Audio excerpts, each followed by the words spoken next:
সুন্নাহকে যদি আমরা জিজ্ঞেস করি, বিশ্বনবীর রেখে করি, একটু স্ক্যানিং করি, একটু চোখ গোলাই, তাহলে সুন্নাহ আমাদেরকে বলে বেশি বেশি নফল ইবাদত করো আর আল্লাহর নৈকট্য হাসিল করো। সুবহানাল্লাহ পড়বেন না? কোরআন বলেছে সেজদায় লুটিয়ে পড়ো। যা যা বললাম আমি ওঠার আগে জিজ্ঞেস করে আবার শুনে যাব, কারণ আমি মনে করি এটা ক্লাস। এটা কি ক্লাসে পড়া দেওয়া নেওয়া আছে না নাই? এতক্ষণ পড়ানোর পরে জিজ্ঞেস করার দরকার আছে না নাই? কোরআন বলছে কি বলে?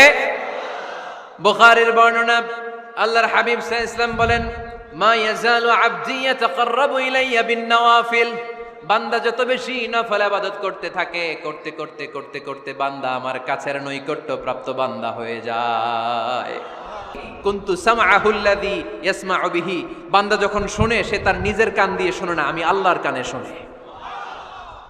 কুনতু বাসারাহুল্লাযী ইউবসিরু বিহি। বান্দা যখন দেখে নিজের চোখে দেখে না, আমি আল্লাহর চোখে দেখে।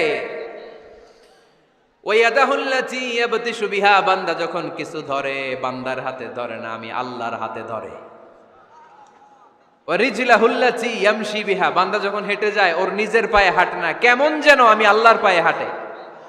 আওয়াজ করে বলতে হবে আল্লাহু আকবার। মানে আল্লাহ